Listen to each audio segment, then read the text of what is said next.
오늘 우리에게 주신 하나님의 말씀은 구약성경 여호수아의 말씀입니다. 구약성경 여호수아 5장 1절로부터 12절까지의 말씀, 구약 325쪽에 있습니다. 구약성경 여호수아 5장 1절로부터 12절까지의 말씀을 한 절씩 교독하도록 하겠습니다. 요단 서쪽의 아모리 사람의 모든 왕들과 해변의 가나안 사람의 모든 왕들이 여호와께서 요단 물을 이스라엘 자손들 앞에서 말리시고 우리를 건너게 하셨음을 듣고 마음이 녹았고 이스라엘 자손들 때문에 정신을 잃었더라.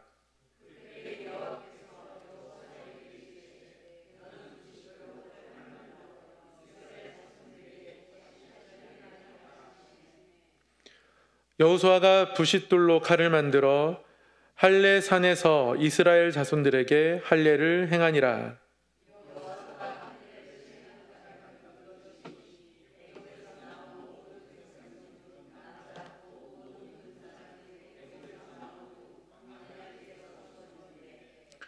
그 나온 백성은 다 할례를 받았으나 다만 애굽에서 나온 후 광야 길에서 난 자는 할례를 받지 못하였음이라.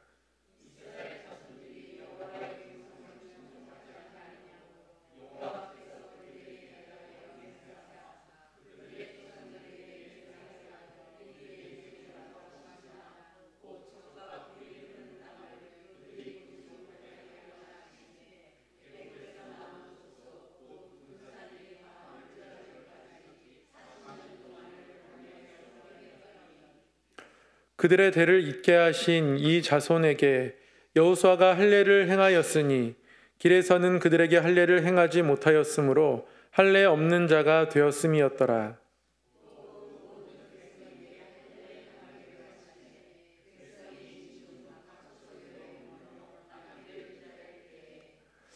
여호와께서 여호수아에게 이르시되 내가 오늘 애굽의 수치를 너희에게서 떠나가게 하였다 하셨으므로 그곳 이름을 오늘까지 길갈이라 하느니라.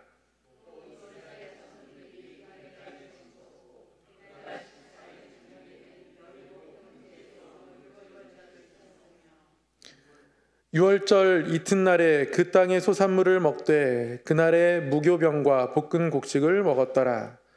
또 그 땅의 소산물을 먹은 다음 날에 만나가 그쳤으니 이스라엘 사람들이 다시는 만나를 얻지 못하였고 그 해에 가나안 땅에 소출을 먹었더라. 아멘. 오늘도 말씀을 배우고 또 우리가 말씀을 따르고 그 말씀에 비추어서 우리의 삶을 돌아보며 예수님 닮아가는 그런 거룩한 삶을 하나님 앞에 드리기를 원하는 마음으로 말씀 앞에 나오신 우리 성도님들 환영하고 축복합니다. 오늘 말씀이 우리에게 하나님의 은혜의 음성으로 들리고 오늘 말씀이 우리에게 하나님께서 우리를 인도하시는 빛으로 보여지는 귀한 시간 되기를 간절히 소망합니다. 오늘은 여호수아 6번째 시간입니다. 길갈에서라는 제목으로 함께 말씀을 받도록 하겠습니다. 주보에서는 길갈에서의 할례라고 되어 있는데요. 길갈에서 할례와 유월절 지키는 이야기 두 가지 사건이 있는데 따로따로 공부하려고 했다가요. 한 번에 한번 쭉 살펴보도록 하겠습니다. 잠시 복습을 해보면 1장에서는 새로운 리더로 하나님께서 여호수아를 세우시는 장면이 나오고요. 2장에서는요. 여호수아가 여리고를 정탐합니다. 그리고 3장에서는요. 요단강을 건너가게 되고요. 4장에서는 요단강을 건너서 길갈에 12도를 세우게 됩니다. 이게 여호수아 1장부터 4장까지의 아주 간략한 내용입니다. 지난주에 말씀을 잠깐 생각해보면 12돌은 후일에 이스라엘 자손들이 이 돌의 의미가 물을 때에 요단강을 마른 땅 밟고 건넜음을 기억하게 하는 그런 하나의 표징으로서 세웠다. 하나님 그렇게 의미를 담아주셨고요. 그러나 이게 과거를 기억하는 것이기도 하지만 또 하나 하나님이 후일에 자손들에게 그렇게 말씀하신다는 것은 후일에도 여전히 하나님께서 그 이스라엘 백성들 가운데에 그렇게 행하시겠다는 약속의 의미도 있는 것이거든요. 이러한 기억을 통해서 하나님을 기대하고자 하는 마음, 그것이 우리 성도들이 가져야 하는 마음이라는 것을 말씀을 통해 깨달을 수 있었습니다. 오늘은 길갈에서의 이야기입니다. 이스라엘 백성들이 요단강을 건너서 요단강 서쪽 땅, 가나안 땅 초입에서 가장 먼저 진을 쳤던 곳이 길갈입니다. 요단강에서 가져온 열두들도 여기에 세웠고요. 여기서 여리고까지 그렇게 멀지 않습니다. 날씨가 좋은 날에는 여리고가 지대가 조금 더 높아가지고요. 이 길갈, 여기는 평지거든요. 이 평지가 이렇게 내려다 보이기도 한다고 해요. 그만큼 멀지 않은 곳. 여기서 한 북한산 정도보다 조금 더 먼 거리 되는 것 같습니다. 그 정도의 여리고를 앞두고 이스라엘 백성들이 지금 길갈에 진을 치고 있는데요. 하나님이 이 길갈에서 이스라엘 백성들에게 위험한 명령을 하시게 됩니다. 이 길갈은 굴러간다라는 뜻입니다. 굴러간다. 결국 하나님은 이곳 이 지명을 길갈이라 말씀하시는 이유는 이곳에서 이스라엘 백성들이 더 이상 품고 있지 말아야 할 것들을 다 굴려보내고 하나님 앞에 더욱더 온전히 서서 여리고 전투를 치르고 앞으로의 전투를 치르게 하기 위함이십니다. 하나님께서 이스라엘 백성들에게 그들에게 더 이상 남아있지 말아야 할 것들을 이제는 다 굴려보내고 떠나가게 하고 여리고성 전투를 치르게 하실 텐데요. 그렇게 하기 위해서 먼저 명하신 것은 할례입니다.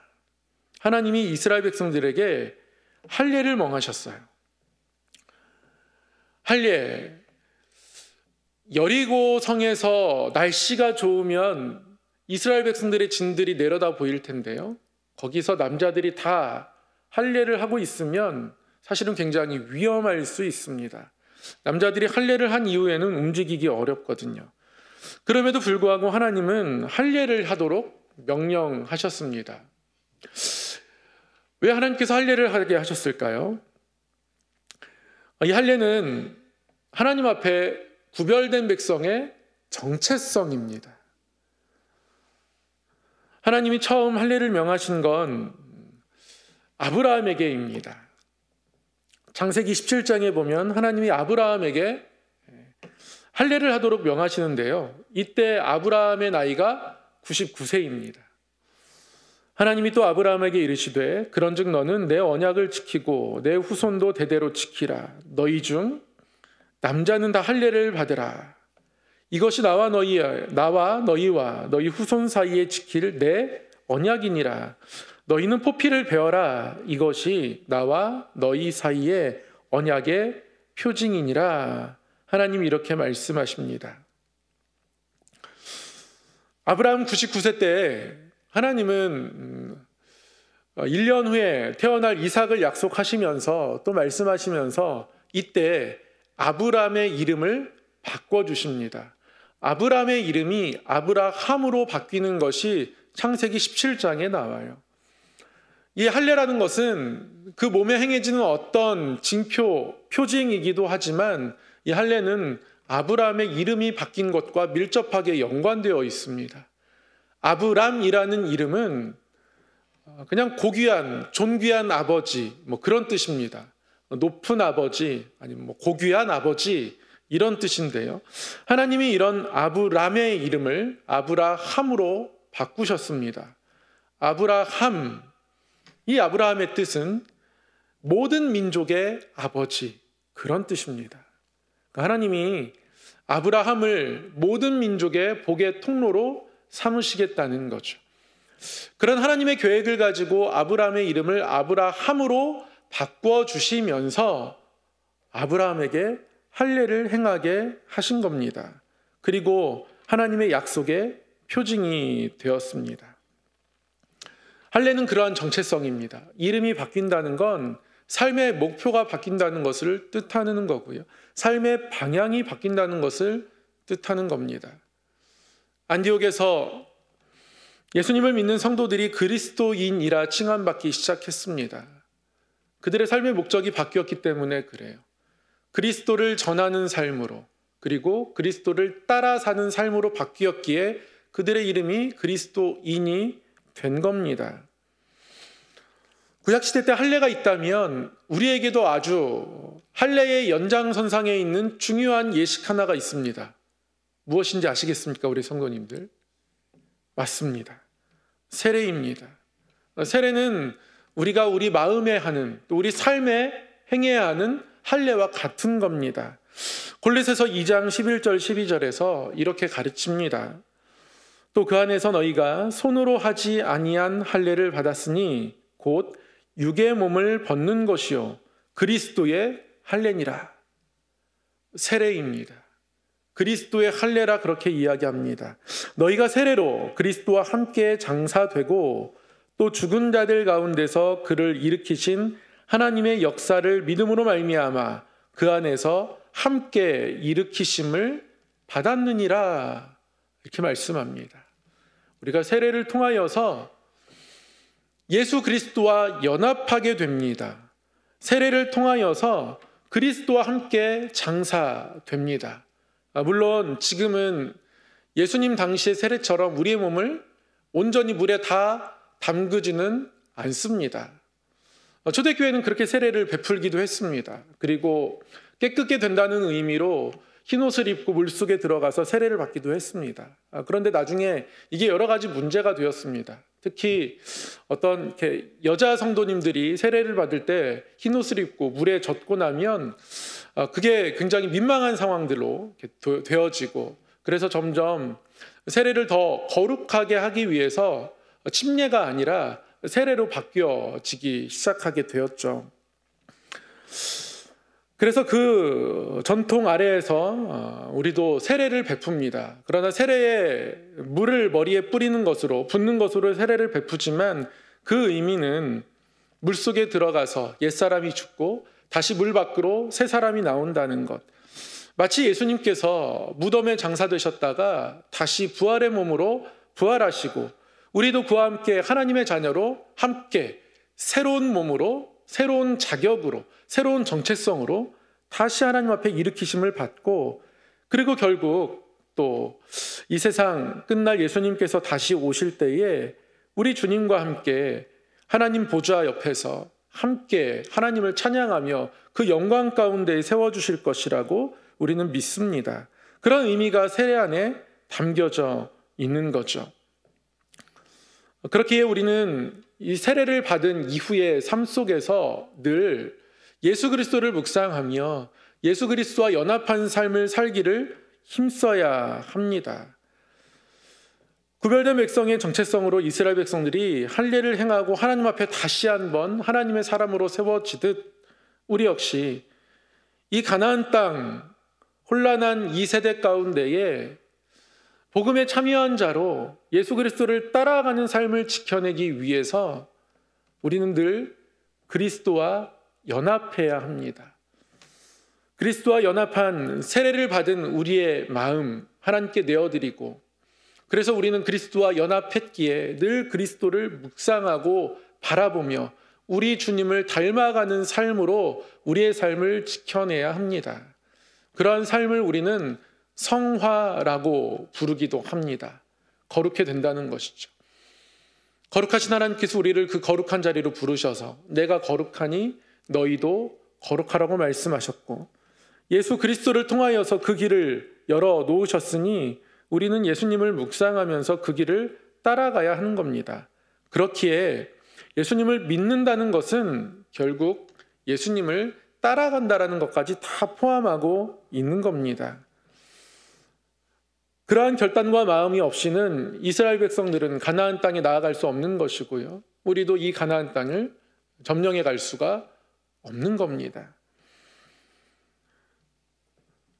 그래서 하나님은 길갈에서 이스라엘 백성들에게 할례를 행하게 하십니다.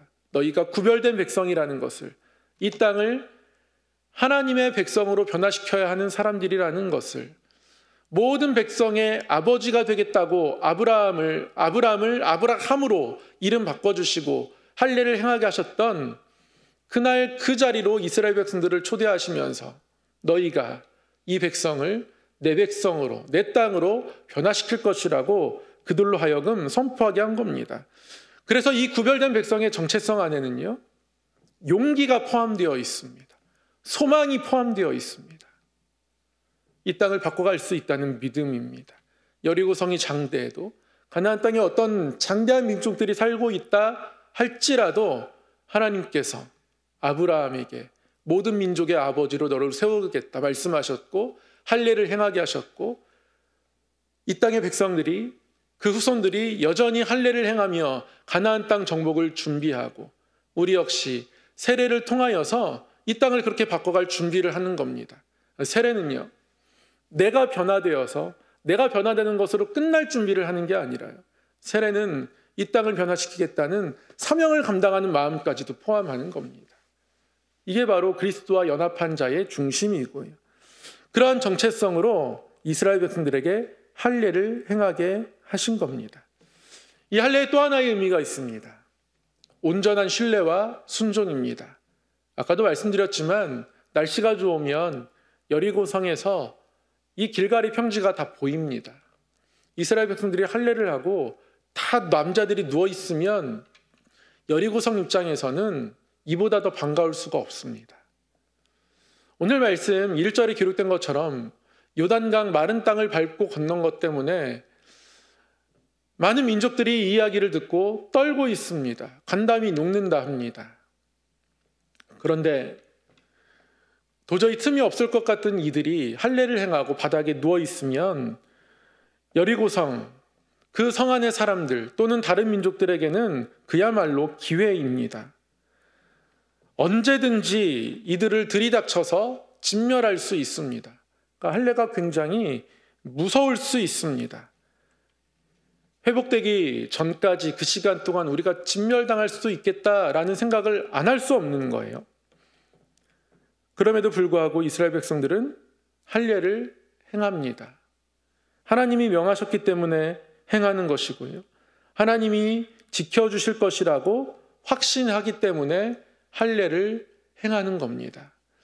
우리가 무언가를 준비하는 것에 능력이 있는 것이 아니라 하나님에게 능력이 있음을 이들이 절대적으로 신뢰하면서 할례를 행하고 있는 겁니다. 거룩함의 능력이 그런 거죠. 우리가 예수 그리스도와 연합하면 연합할수록 우리의 영향력은 점점 강해집니다. 눈에 보이는 어떤 것들이 잘 갖춰지고, 교회마다 시설이 좋아지고, 편의시설이 좋고, 음악이 좋아지고, 그런 것들이 하나님의 거룩한 도구가 될 수 있는 것은 분명하지만 능력의 원천은 아닙니다. 본질적으로 성도가 거룩한 마음들을 가지고 살아가야 합니다. 그게 능력의 원천입니다. 그래서 우리는 거룩한 부르심 가운데 순종해야 합니다. 하나님이 우리를 거룩하게 하신 것에 우리의 삶을 온전히 순종해야 합니다. 삶 속에서 시간이 흐르면서 하나님이 우리에게 주신 여러 은혜들을 내 안에서 내 편한 대로 해석해서, 지난주 주일 말씀처럼 하나님을 너무 관대하게 해석해서 오히려 하나님을 무시하는 자리까지 나아가게 되는 실수를 누구나 범할 수 있습니다. 하나님의 뜻을 묻고 분별하고 하나님 앞에 삶을 드리기 위해서 어떻게 더 예배를 경건히 드릴까, 어떻게 말씀을 더 나의 고백으로 삼으며 살아갈까, 어떻게 내 삶 가운데에 기도하며 하나님의 눈물을 나의 기도에 담아낼까, 이런 고민들이 우리에게 아주 상당히 중요한 고민이어야 합니다. 무엇을 먹을까? 무엇을 입을까? 그것에 우리의 마음이 뺏기기 쉽지만 하나님은 말씀하십니다. 먼저 그의 나라와 그의 의를 구하라고. 하나님의 뜻을 구하는 것보다 그 어떤 것도 앞설 수 없는 것이라고 말씀합니다. 하나님 앞에 거룩한 부르심을 따라 온전히 순종할 때에 거기에서 능력이 나오는 겁니다. 할례를 통해서 이스라엘 백성들에게 그것을 가르쳐주고 계신 것이고요, 세례받은 우리에게 그것을 다시 한번 말씀하고 계신 겁니다. 길갈에서 이렇게 하나님은 할례를 행하게 하셨습니다. 그리고 이 이후에 유월절을 지키도록 하십니다. 유월절은 이스라엘 백성들에게 어떤 의미이겠습니까? 유월절. 여러분, 유월절 하면 가장 먼저 어떤 게 떠오르십니까? 어떤 장면이 떠오르세요? 시간을 한번 여쭤보겠습니다. 유월절 하면 낮이 떠오르십니까? 밤이 떠오르십니까? 밤이 떠오르시죠. 그날 밤 하나님께서 애굽의 장자들을 다 데려가셨습니다. 하나님이 10가지 재앙으로 애굽을 치시기 전부터 하나님은 애굽이 얼만큼 강팍한지 이미 알고 계셨고요. 이 10가지 재앙을 통해서 하나님은 하나님의 강하심을 드러내심과 동시에 애굽의 우상들을 하나하나 다 치신 것입니다. 그게 바로 10가지 재앙인데요. 이런 10가지 재앙을 하나님께서 그들에게 내리시기 전에 모세를 바로에게 보내시면서 출애굽기 4장 22절 23절에 보면 하나님이 그런 말씀하셨습니다. 너는 바로에 가서 이르기를 여호와의 말씀에 이스라엘은 내 아들 내 장자라 이렇게 얘기하라는 거예요. 바로에게 가서 이스라엘 백성은 내 장자다 이렇게 얘기하래요. 그리고 네가 보내주기를 거절하니 내가 너의 아들 너의 장자를 죽이리라 하셨다 하라. 하나님이 이렇게 바로에게 가서 말하라고 모세에게 말씀을 주셨습니다. 강팍한 애굽을 하나님 알고 계십니다. 그리고 결국 이 강팍한 애굽에게 하나님의 장자를 그들이 붙잡고 놓아주지 않으면 그러면 그들을 장자 삼으신 하나님께서 그 애굽 사람들의 장자를 치시겠다고 10가지 재앙이 시작하기 전에 이미 하나님이 모세에게 말씀하신 거예요. 그리고 그것을 하나님이 결국엔 나타내신 것이 장자의 죽음인 거죠. 그리고 그와 함께 이스라엘 백성들은 지켜주셨고 출애굽하게 되었습니다. 그래서 이 유월절은요, 하나님 앞에 이스라엘 백성들이 장자가 되었다는 정체성을 상징합니다. 이스라엘 백성들이 하나님의 장자다. 내 아들이다. 이것을 확신하는 것이 유월절의 의미입니다. 그리고 이 유월절 이튿날 만나가 그치게 되거든요. 가만히 생각해 보면 이 전투에 있어서 식량은 굉장히 중요한데 유월절을 지키고 나서 만나가 그쳐버리면 이스라엘 백성들의 양식은 이제 어떻게 해야 합니까? 그들 스스로 준비해요. 그들이 지금 머물고 있는 이 땅에 어떤 곡식들 그런 것들을 취해다가 볶아서 먹어야 하고 더 이상 하늘에서 내려오는 양식을 기대할 수가 없습니다. 하필 이 시점에 만나가 그치다니 얼핏 생각하면 더 상황이 어려워진 것으로 보입니다. 근데 생각해보면 때때로 상황이 이렇게 어려울 수 있나 싶은 순간들을 이스라엘 백성들을 만나게 되죠. 홍해 앞에서도 그렇습니다. 애국 군사들이 쫓아오는데 왜 하나님이 이 길로 인도하셨을까? 바다가 가로막고 있는 이 길. 이 바다가 무덤이 될까 싶은 그 순간. 그때 하나님 길을 내어주셨죠. 하필 하나님이 뺑뺑 돌리셔가지고 요단강 앞에 도착했는데 요단강이 가장 심각하게 범람하는 시기에 여기에 도착하게 하셨어요. 이 또한 최악의 상황인 거죠. 그러나 하나님은 그 요단강을 마른 땅 밟고 건너게 하셨습니다. 사도 바울이 자신의 약함을 가지고 기도했을 때 너의 은혜가 너에게 족하다. 네가 약할 그때 내가 강하다. 하나님 그렇게 말씀하십니다. 약할 그때가 강한 것입니다. 만나가 그친 것은 언뜻 생각하면 어려워진 상황입니다. 그렇죠. 어려워진 상황이에요. 그런데 다시 생각해 보면 물론 이들이 곡식을 스스로 준비해야 하기 때문에 더 힘들게 살아가게 될 것은 분명합니다. 그런데 하나님은 그들이 그 땅을 차지하기도 전에 유목민으로서의 삶을 끝내시고 아직 그 땅을 점령하지 않았지만 먼저 정착민의 삶을 주신 겁니다. 농사를 짓는다는 건 하늘의 만나가 아니라 곡식을 먹어야 한다는 건 이제 그 땅의 백성으로 땅에 정착해서 살아야 하는 것인데요. 하나님이 먼저 정착민의 삶을 살도록 그들에게 만나를 그쳐주신 거예요. 어떤 의미인가요? 너희가 흩어져 다니지 않을 것이다. 이제 이 땅에 정착할 것이다. 그들의 정착이 너무나 확실하기 때문에 하나님은 만나를 그치신 거고요. 그 만나가 그침으로 말미암아 이제 우리는 이 땅에 정착해야 하는구나. 믿음으로 그것들을 바라보면 우리가 이 땅에 정착하게 되겠구나. 하나님이 그렇게 하시겠구나. 오히려 하나님의 행하실 일들을 더 온전히 기대하고 그 기대함 가운데에 어떤 정착민으로서의 그들의 헌신의 삶을 살아가게 되는 것이죠. 길갈에서의 유월절은 그런 의미입니다. 이스라엘 백성들이 하나님의 장자되었다라는 정체성을 가지고 그리고 이제는 하나님께서 우리를 더 이상 방황하거나 아니면 광야의 길로 돌아다니게 하시는 것이 아니라 이제는 이 땅에 약속대로 약속을 이루셔서 정착하게 하시기로 작정하셨구나. 하나님의 하실 일을 기대할 수 있도록 그들의 삶을 돕는 또 인도하는 그런 시그널이었던 겁니다. 유월절이 그런 의미입니다. 그렇게 하나님은 길갈에서 이스라엘 백성들이 할례하고 유월절을 지키면서 하나님 백성으로 준비시키셨습니다. 길갈은 굴러간다라는 뜻입니다. 9절 말씀에 이렇게 말씀합니다. 애굽의 수치를 너희에게서 떠나가게 하였다 하셨으므로 그곳 이름을 오늘까지 길갈이라 한다 말씀합니다. 이렇게 하나님은 애굽의 모든 수치를 굴러가게 하신 겁니다.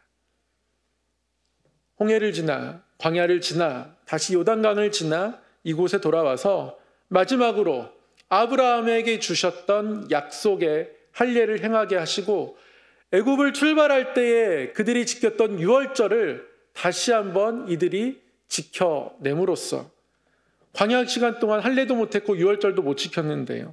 그 유월절을 다시금 지키게 하시면서 이스라엘 백성들이 다시 하나님 앞에 온전히 서도록 하나님 그렇게 역사하고 계신 것이죠. 이 모든 것을 통해서 애굽의 수치를 다 털어내시는 겁니다.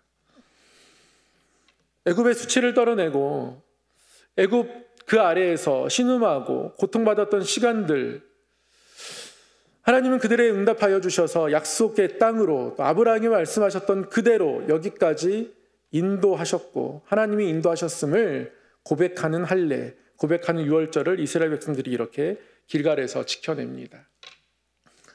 할례를 행합니다. 유월절을 행합니다. 할례는 구별된 백성의 정체성이고요.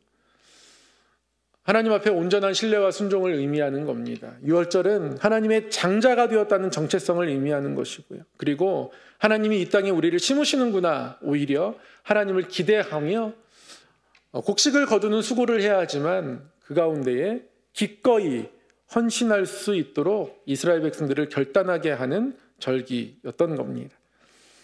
이렇게 길갈에서 할례와 유월절을 하나님께서 지키게 하십니다.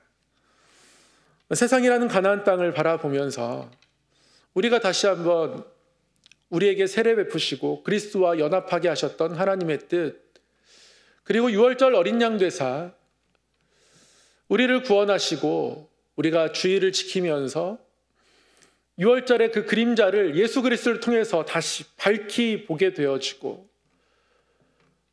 주의를 지키면서 다시 한번 우리가 하나님의 자녀이구나.